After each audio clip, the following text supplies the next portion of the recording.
शेतकऱ्यांच्या कर्जमाफीचा निर्णय 30 जून 2026 पर्यंत घेणार। सह्याद्रीवरील बैठकीनंतर मुख्यमंत्री फडणवीसांची मोठी घोषणा। कडूंच्या शिष्टमंडळाची निर्णयाला सहमती।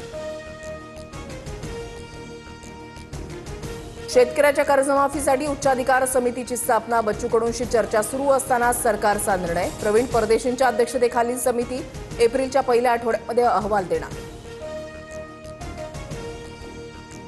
बच्चू कडू, राज शेट्टी, जानकरांसह 2,500 आंदोलकांवर गुन्हे दाखल। आंदोलनादरम्यान नागरिकांची गैरसोय झाल्याचा ठपका।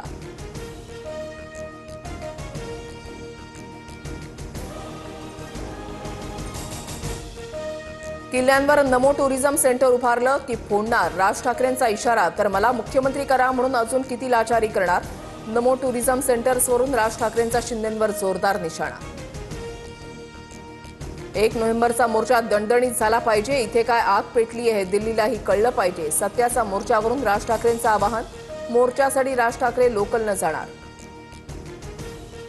पवईमध्ये 17 मुलांना ओलीस ठेवणाऱ्या रोहित आर्याचा एन्काउंटरमध्ये मृत्यू। एपीआय अमोल वाघमारेंकडून एन्काउंटर। मुलांना वाचवताना पोलिसांनी चालवलेली गोळी छातीमध्ये लागल्यानं मृत्यू। तपास गुन्हे शाखेकडे वर्ग। मुंबईच्या पवईमध्ये ओलीस ठेवलेल्या 17 मुलांसह 2 नागरिकांची पोलिसांकडून सुटका। डांबून ठेवणाऱ्या रोहित आर्यानं दिली होती मुलांना जाळून मारण्याची धमकी। आरोपीकडून एअरगन आणि केमिकल जप्त। केसरकर शालेय शिक्षण मंत्री असताना रोहित आर्याकडून उपोषण। पीएलसी स्वच्छता मॉनिटर प्रकल्पासाठी केलेल्या कामाचे सरकारने 2 कोटी थकवल्याचा आरोप। तर कोणती थकबाकी नसल्याचं शिक्षण विभागाचं स्पष्टीकरण।